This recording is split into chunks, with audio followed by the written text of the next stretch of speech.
I don't know how much value I have in this universe, but I do know that I made a few people happier than they would have been without me. And as long as I know that, I'm as rich as I ever need to be. Hey kid, what time is it? It's time to refresh.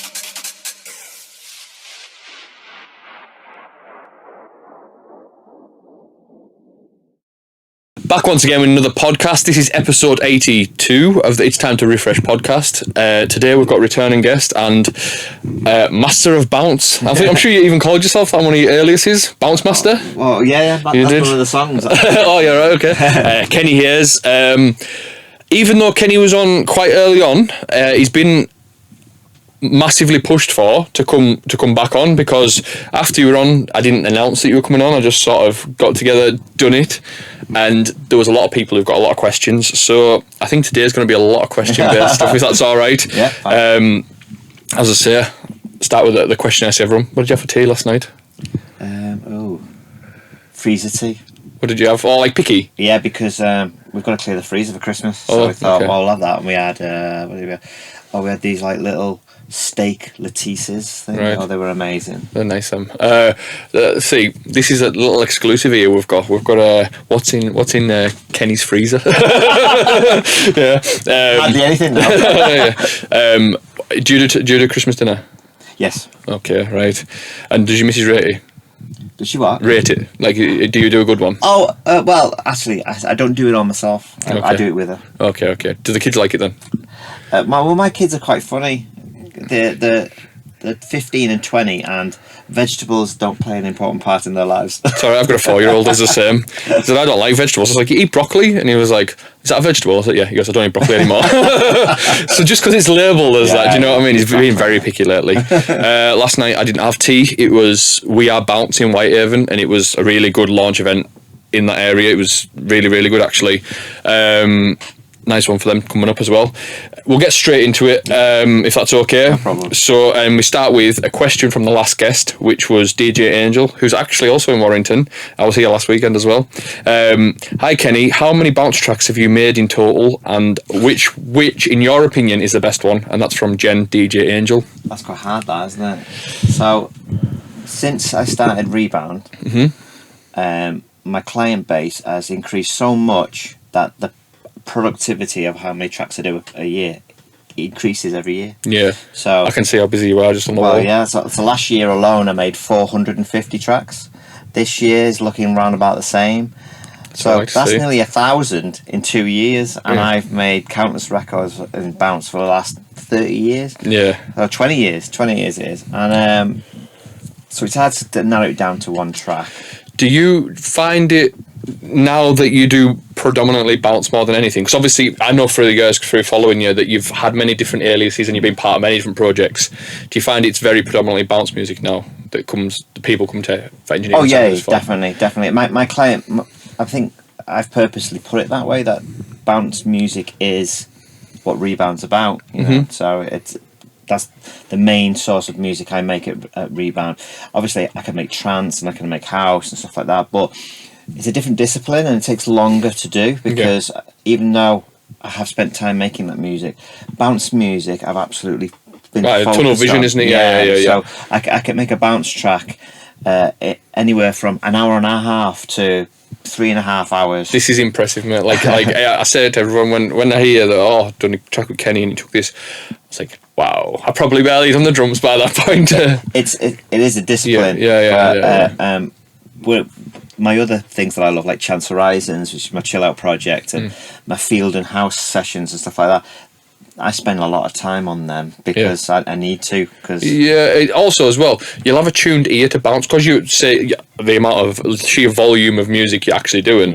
You've probably got a tuned ear to, like, right, I know this will work, or I know this won't work, or I know this is a go-to sample, I don't know. Do you know where I'm coming from? Yeah. So, for instance, if you were to go to trance, it might be you just have to retune the ear a little bit, which also takes that a little bit longer, production-wise. Definitely.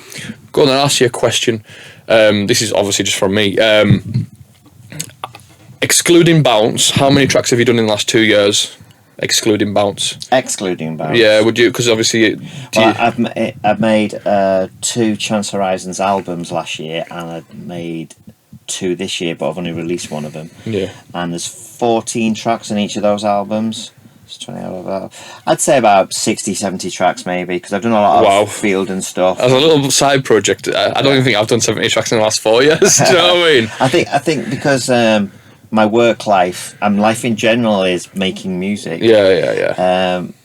Even after sessions, when I go into the house, sit down, have a glass of wine with the wife, watch TV, she falls asleep on the settee, and I come back in here, start making more tunes. Yeah. Do you find it, right, as a day job, do you find it, sometimes it can be much, or do you find it a bit much, or sometimes you just want to constantly be at it? I think as good as a break is, it can be a disruption to how I'm involved in music. So, for example, if my week is 10 sessions, if I'm having no break and I'm going through all 10 sessions, I'm on it to death. Mm-hmm. But the minute I have 3 or 4 days off, and then I've got to get back into it again, You've got to retune it. Yeah, it feels like that. I mean, don't get me wrong, I absolutely love what I do, and honestly, it's a great career to have. Do you know what I mean? Doing something you love. Yeah. I think if I had more time in the day, I'd probably get more done. But like you say, it's your full-time job, so you are getting an extra 8 hours per day in getting them tunes done. So honestly, your output's just insane. Insane. But as well, I was saying off camera, how many varieties of styles you do, it is quite impressive. How long? I know it's maybe a grim side of it to look on it. How long do you think that it'll last? Well, my wife she's the kind of yin to my yang. So if I'm positive, she'll bring up something that's negative and vice versa. So she thinks, this won't last forever. Yeah. And obviously it can't do, can it? Yeah. So, but you could be like Trevor Horn, I suppose, something like that. Yeah. I mean, the thing is, sitting here making tunes with people, as long as I've got the use of my hands and I can still see the screen. Yeah. I think I've got at least another 10, 15 years, maybe. That'll take you through to retirement, I suppose. Yeah, hopefully. But I mean, you'll find me slumped over a keyboard one day. That's how much I love it. Yeah, I suppose so. You'll have your own pension scheme and that with rebound you. Sorry, mate. I was just checking that was recording. That was very unprofessional of me. But yeah, I know I keep banging the drum, but the sheer output's just fantastic. I think the hardest thing is with the output is making sure that the client's happy with the output, I'm happy with the output, and the level of it is still high on every occasion. Yeah. Because obviously you're only as good as the last track you've done. Mm-hmm. But to be fair as well, people do have differences of opinions of what they like and what they don't like, especially with bounce when there's so many subgenres of bounce. There's so many subgenres. There's a lot of loud voices as well. Yeah. I get that. I get that. Yeah. I mean, the bounce music with singing on it, everyone loves that. Hard drops, everyone loves that. The problem is when everyone's doing those kind of tracks all the time, the scene gets very samey. So I try to direct people in different directions sometimes. I can see that as well with your clients as well. I'll be straight with you. I think there was a period a few years ago where I think a lot of the rebound stuff that was coming out sounded very similar to one another. Yeah. And I think now you can see that they've branched off into little different directions. You're still engineering the tunes, but it's this. For instance, I used Jamie B as an example. When I'm fancying a real trancey sound and track that doesn't necessarily have a donk in, I'll be like, Jamie, I'll look see what he's up to at the minute. Do you know what I mean? Yeah. And you've really got that.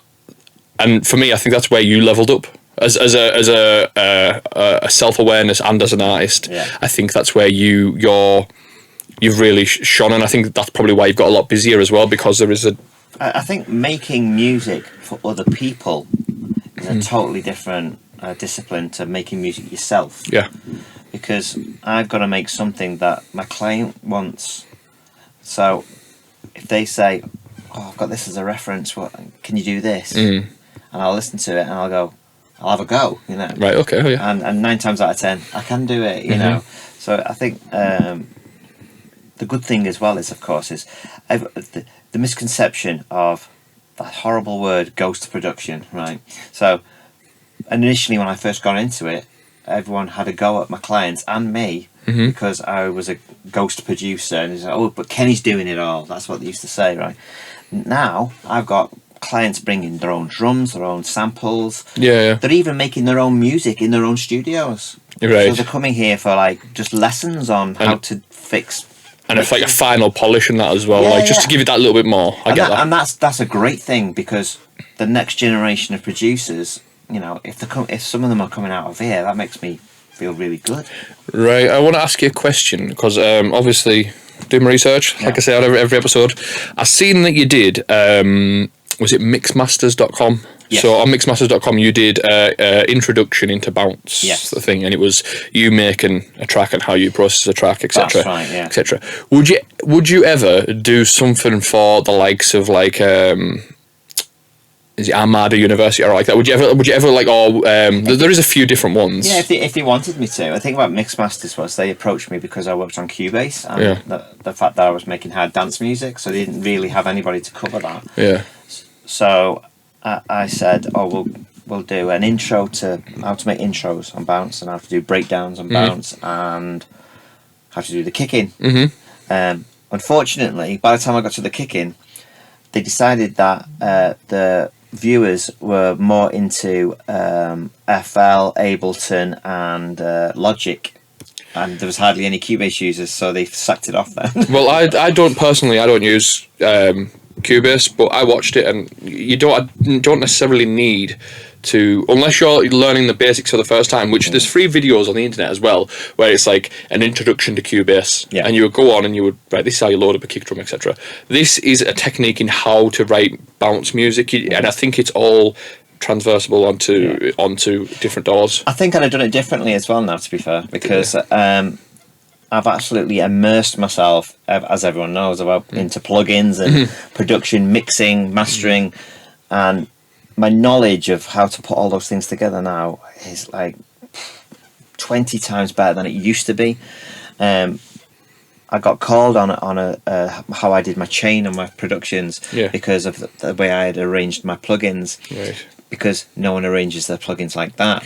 Was that in the bounce group? I'm not sure actually. I think I see. It might have been. Yeah. I had my limiter first, and I had a couple of things after that, and everyone going, "Why have you got your limiter first? Limiters on the end of a chain." And at the time, it worked for me because I could mix the tracks okay. But now I have the understanding why the limiters are at the back of the end of the chain. Yeah. It's completely different. But I think as a producer, I'm at the best at the moment that I've ever been, and I've been in the industry 30 years. I think that, like you say, if you have a breakaway and stuff like that, you have to fine tune. But if you know you're on form and you just roll with it, and it's like you probably put your best output out at that point, I think. Yes. I am a big fan of, like, as I say, of what others are doing. But I just want to ask you about yourself, like, see the Starman project and all of the bounce stuff that you've got going on. How do you find time for that? Do you have to do that in your spare time where it's not like your work hours? Well, 2 years ago I didn't have as many clients as I've got now. Yeah. So I did a Starman album. Yeah. An original album, because people were always moaning about no one makes any original music in bounce. So I did a whole album, and it never sold. Yeah. So I think people are more aware of stuff they know. That's why bootlegs sell really well. Starman could have been so much more than what it was if I had more time to spend on it. But the Rebound Studio took over, and I spent I think it's 4 or 5 days a week. That's about 10 sessions a week. Right. And that's a lot of time to make music for other people.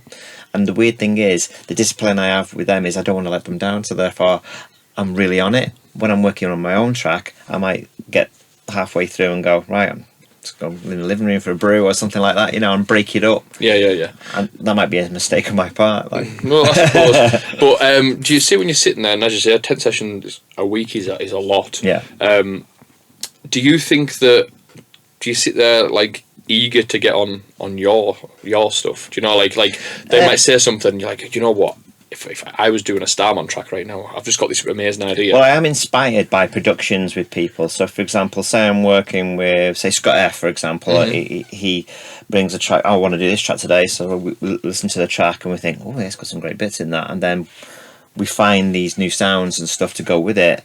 As I'm going through those sounds, I'm thinking, I'll have to remember that because I'd like to use that myself in one of my own productions. Do you find yourself coming back in at night and just... Well, I've got a massive big notepad. Yeah. It's basically empty at that front, and all of this is all like ideas and Yeah. you know, like, for example, you know when you go through like 200 donks to find the right donk for your client, I'm now writing them down going, 47's good, 53 is amazing, yeah, and then I make a note of them all, I put them into a little folder and then make them accessible via my sampler, and then they're easy to find then. Excellent. So do you find, I know I'm sort of banging this drum, but do you find it when you do come in to write Starman stuff or something of your own, that it just sort of falls together because there's that many ideas sort of... I think that the thing about me is that I love so many different genres of music, and I like to, because I'm a producer, I like to dabble in most of those genres, so I don't come in thinking, right, I'm going to do a Starman track today. I might come in and go, I've got these new samples that are all like progressive house ones, let's do a tech house thing instead, you know. Yeah. And work like that. Have you tried your hand at say like tech and stuff like that? I have, yeah. I mean, my fielding alias has done. I've had about 5 or 6 releases in the last 2 years. Sort of success wise, what are you getting off the back of that? Then well, it's a different game nowadays. I think you need to have a huge following via the social medias like TikTok and stuff like that. And I think I'm releasing music now just because I can. It's creative fulfillment. Yeah. I get that. It helps me out with what I'm doing, and it's nice to keep the name out there. Obviously, I could go down the same path as everybody else does and send them to BBC Introducing, or send them to the record labels in the hope that someone will take something on and release it. But I'm not getting any younger. I get that. And nowadays, everybody wants somebody who's young and got some social media backing. You know? Yeah, I get that. So with this, have you seen anybody of note sort of maybe even like, because there is DJs out there who still dig for tunes. Yes. There's obviously the ones who get said the promos and stuff, but there's DJs who dig for tunes. Have you seen anyone who's come across your tunes and found them and been like supported, like any notable names that supported any of the field and stuff? I mean, well, not on the house front. I mean, I did send stuff off to Mike Scala and people like that, and even John Neal, because John Neal likes his house stuff as well, and I get good feedback from those people, you know. But I'm not expecting anything from them other than just their opinion on what they thought of the tune. I think anybody can make a record nowadays, can't they? And we've talked about this as well, AI. and because of that very reason, the market, especially commercial house music, it's saturated, so it's very hard to get in there and or be successful. I mean, Rob Kane's got his own label, and I don't know if it's doing very well for him or if he's struggling. You know, you just can't tell. But I know through my own experience of RPL Digital that what it costs me to distribute my tracks, I get back. So it's actually not costing me anything at all. But I'm not making any profit. Okay. Have you? Cause I genuinely don't know, because I'm still one of these DJs who I go through all your beat ports and stuff like that. Do you distribute to them? Because I don't see many. So I go through a Ditto or DistroKid. Right. Okay. The digital distribution. So that goes to like Spotify and stuff, doesn't it? Yeah, it does. So DistroKid does all streaming services apart from Beatport and. I was going to say I don't think I'd seen. So, when I go through Ditto, that goes to Beatport because I've set up RPL Digital as a label on Beatport. So if you search for that, you find all the bounce releases and the house releases and the chill out releases. They're all on there. I've got a question. Right, this is just the sort of business head going. Right, you've got like sort of first dabs on anything that comes out of this studio. Really, like if let's say X person comes in and makes a tune and you think it's not a bootleg, it's an original, and they go, you're like, oh, this has got potential. And if you said to them, listen, I'd put that on my label if you were willing to, they would bite your hand off. Have you ever thought you could go down that avenue of what, say, like Dave Gray's done with Cheeky Tracks? You could have that as another.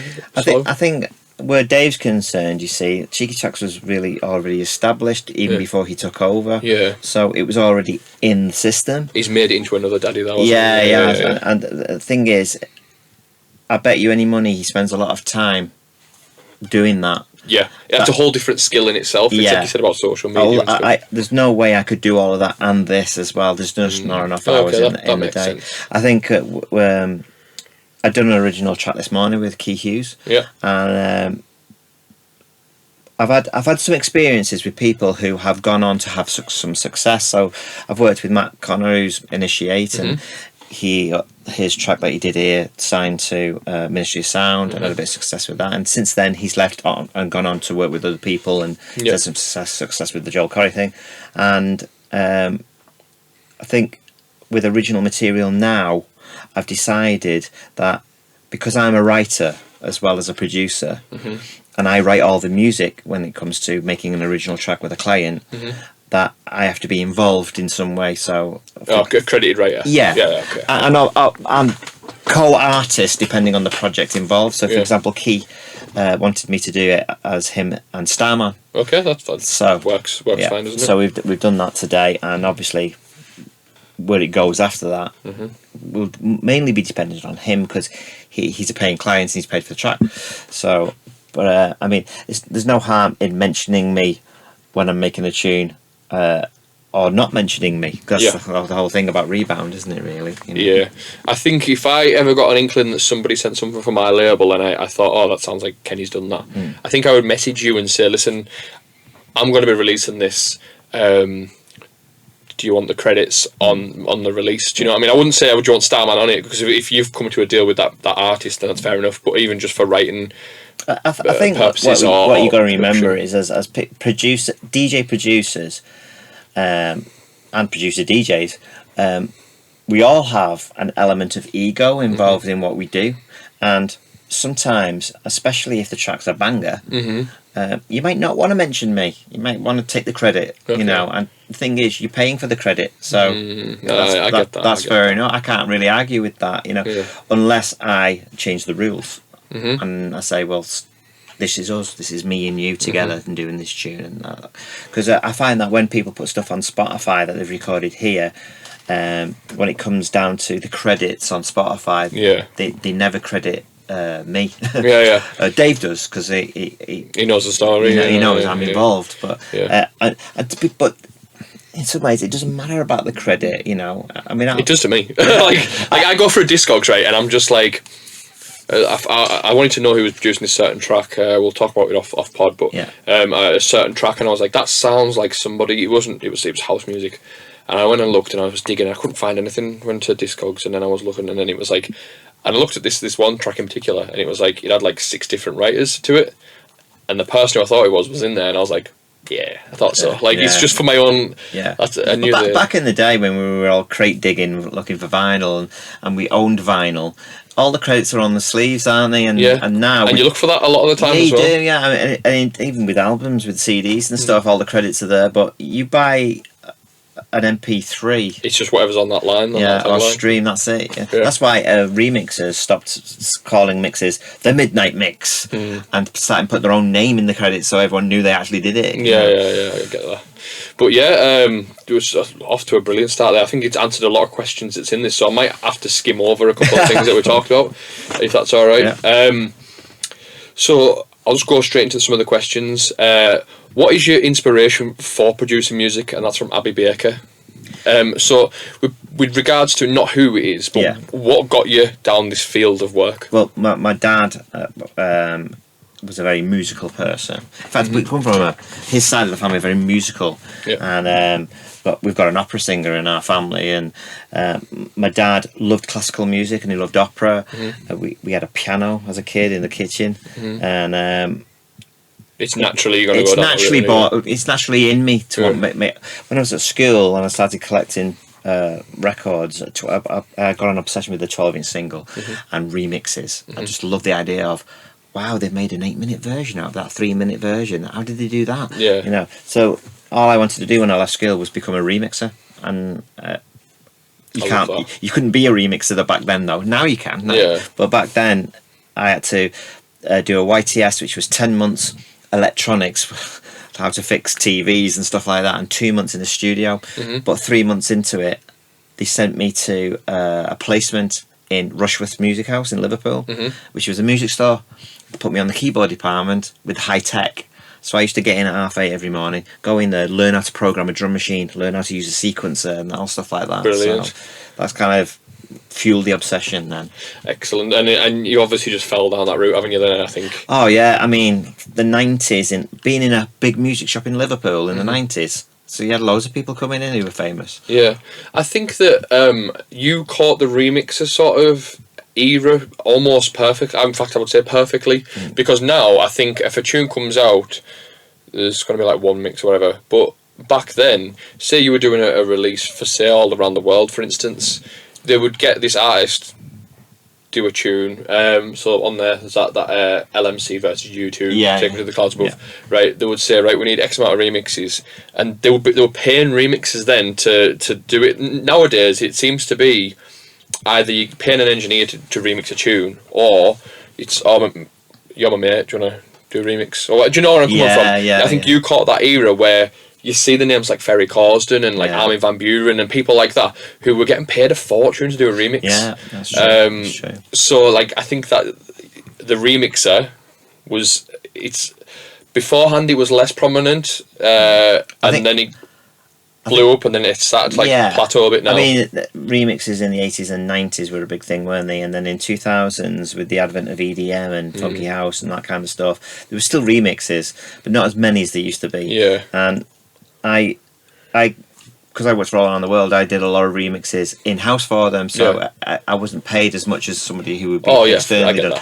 But when I started to get myself an agent in the early 2000s and did super sound remixes, I was getting like between 1,200 and 1,500 quid a remix, and I even then, and like now, even now, it's like decent. Yeah, that was 2 years of doing that. Yeah, and I was remixing the Far East movement and Usher and big named people in the States, because it was primarily American. So was it? So as you were going, your daily routine then was you were going to work, you were doing your remixes and stuff like that. You were doing whatever you were doing. Yeah. And was your agent looking for this work from say like Usher and stuff? I've never had an agent, but apart from then when I got this guy, I can't remember the name of the company now, but he looked after Seventh Heaven as well, who do remixes, and he basically said, I can get you some work, and he did that for 2 years, and it was good. It was a good time, to be fair. And the Super Sound project was one of my favourite projects, because it's kind of EDM with an 80s vibe running through it, Yeah. But I think the problem with genres changing so rapidly nowadays, your job as a remixer, you have to adapt to it, or at least call it something else. It's very rare that you see a remixer who was remixing in the 90s still remixing now. Like, you get the odd few like MK or somebody like that. Yeah. But now, I don't know half the names I see on remixes. Yeah, it's that's when your inner geek comes out and you're like, well, they did this track, and then you... So, like, let's say, for instance, I heard somebody who done a track, and I'd heard that, I was like, oh, go and look for more of their stuff. And if I found out it was engineered by somebody else, you go down yourself a rabbit hole of like, well, if they engineered that, let's see what else they engineered. Then you see other artists they've been associated with, and then that's how it works. But now there's just so many, like yourself, you've got loads of different aliases. I've got loads of different aliases, but like, I'm still obsessed with the rabbit hole. Do you know what I mean? Of finding music. I'm always looking for a new alias. Yeah. So you touched on 80s there, right? There's a million different things I want to ask you about the 80s. So, what are you listening to at the minute, 80s wise? Well, I've just actually bought the Now series of albums. So the Now 16 has just come out, which was in 1989. Right. So that was a good trip down memory lane. And then I also bought a 3-inch CD single of Queen, another one, Bites the Dust. Excellent. And this is the other one, PWL album. Oh wow, I've never seen so it's basically all 12-inch extended versions of tracks that were big for PWL back in the day. I love it. I didn't even know this existed. Well, it's only come out recently, and I was going to say. I've got virtually everything they've ever done that's been on CD, but and that is it's got the odd remix on there that I didn't have, so I had to buy it. Yeah, I like it. I like it a lot. We're talking about sort of 80s. Are you still doing the 80s podcast that you do? I am actually. Yeah. I've stopped my Rebound Studio podcast because Yeah. I haven't got the time to do it. But the 80s one, I kept it going because it started to have like between 500 and 600 plays a month, which for me I think is pretty good for an 80s thing, so as obscure as that. So I've kept it going. Yeah.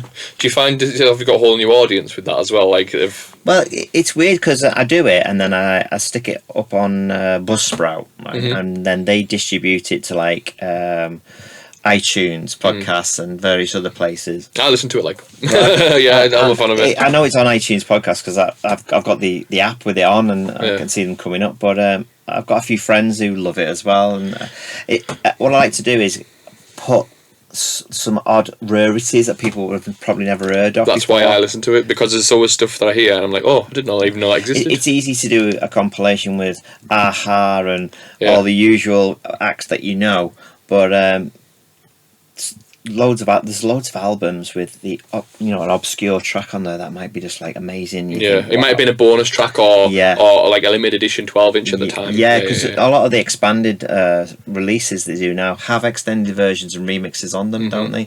But I've never been on CD before, so that's good. I mean, one of my favourite remixes, Ben Lebrand. He does a series of albums, Grand 12 inches. And basically, that's just full of 80s. I love Four it. CDs of 80s remixes. I love it. Have you ever had like some sort of alias where you've done like the sort of synth, like electronic synth stuff? Like I did two actually. So Fugitive, which was a remix alias that I did for all around the world, was a crossover between electronica and 80s style mixes. Yeah. And then I made a new one called Max Recall, which was primarily just synthwave, 80s style stuff. Right.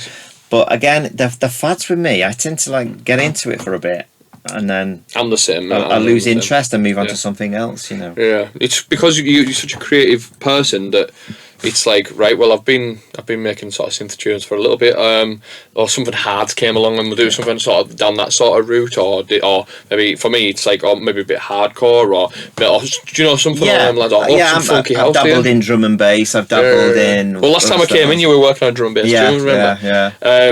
So I love that because it just shows that the passion's still there as well. It's like, it's not like you just coming in, throwing it together, right? I want the money. There you go. It's like you really, from talking to you, I've learned that is you really care about the client and what they're walking away with. Yes, you know what I mean. Definitely. If people did want to get some engineering work done, how do they contact you? Generally through Facebook. I have had one person contact me through email, but old school. Very old school. Oh, professional. Yeah. So mainly it's through Messenger. Okay. I mean, the studio itself has gone on from strength to strength, and I've got that many clients now that my diary is completely full till February now. But I do one-offs occasionally. So if somebody will say, "I'd love to get in, but I haven't got the time," if I send you the money, could you put it together when you get the chance? I've done that about 3 or 4 times, and I do fit it in, and they do get it back. But generally, when I do a session with a person, it's done in that time span, from beginning to end, ready to go. Excellent. I like that. So we'll carry on with some of these questions. We've got a few to get through. That's all. What's your favourite synth plugin and favourite mastering plugin? And that's from Steve Willow. Synth plugin and mastering. Well, so mastering, that's dead easy. That's the new Music Hack Master Plan plugin. Right.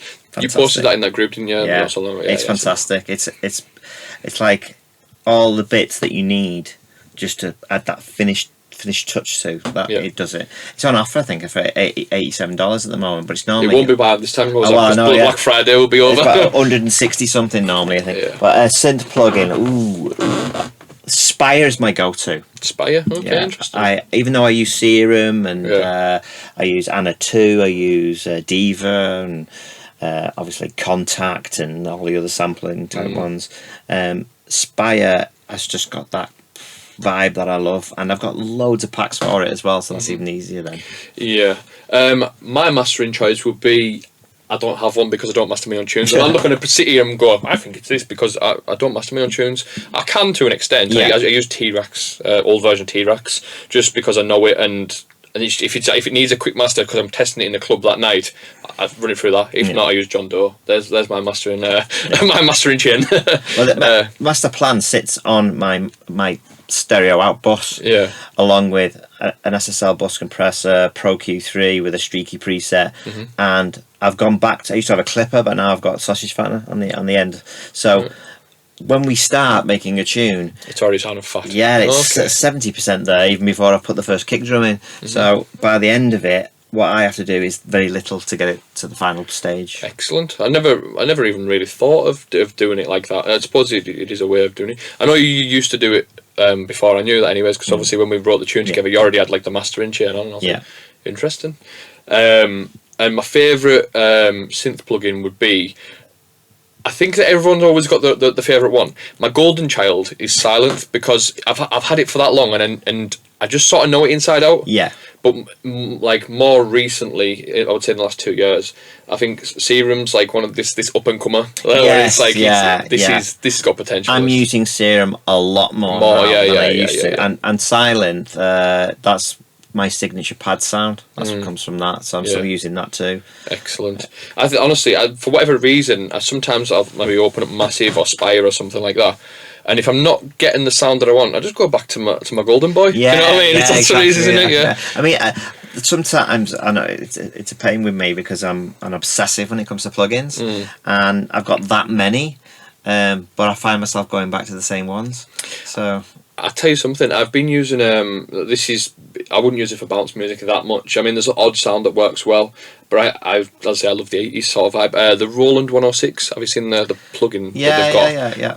There's Juno 106. Juno 106. Sorry. And I really like some of the sounds off that. It's the sound very. What I do is I just make if I get the sound that I like. I'll do it as one note and then I'll export it out and then I'll load it into a sampler and then I just recently got, you'll love this, I found a site called contactbanks.com. Right. It's a proper legit site and they sell retro synths sampled ready for Contact. Oh, lovely. So, and they can't say, because of copyright, they can't say the real names of them, but they describe them what they are in the contact. So you can tell by the names that what they are. Some of them, like virology is obviously a virus. Right, okay. It's like Pro Evo names, isn't it? Yeah. Do you know what I mean? Merseyside Red, we know exactly what that is. Yeah, exactly, So they've got Evolver, Revolver, they've got D50, all the classic synths from back in the Oberheim, they got all of them.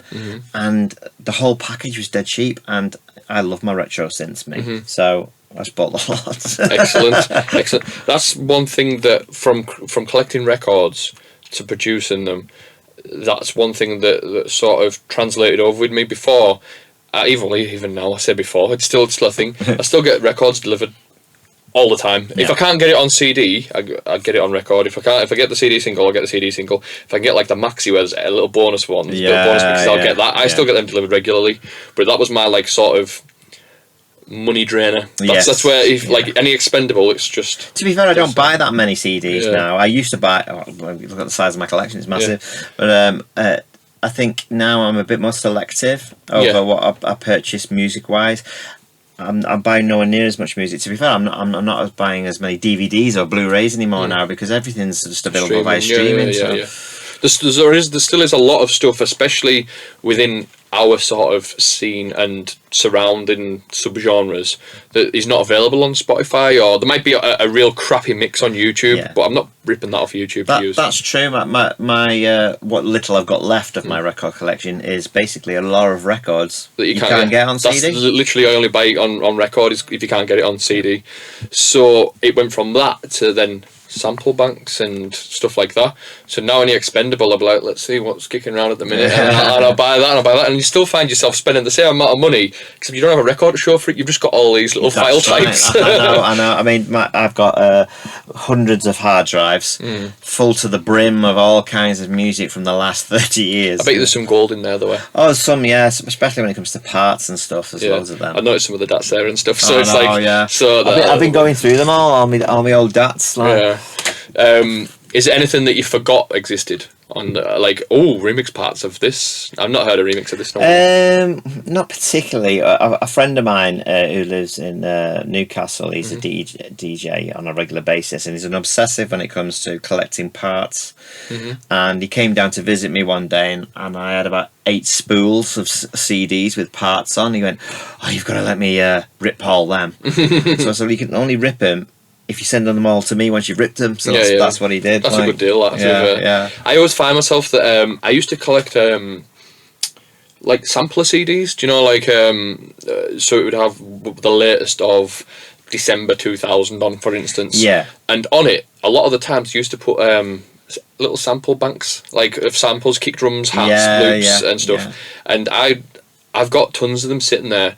And it's just, I cannot be bothered with I did something like that.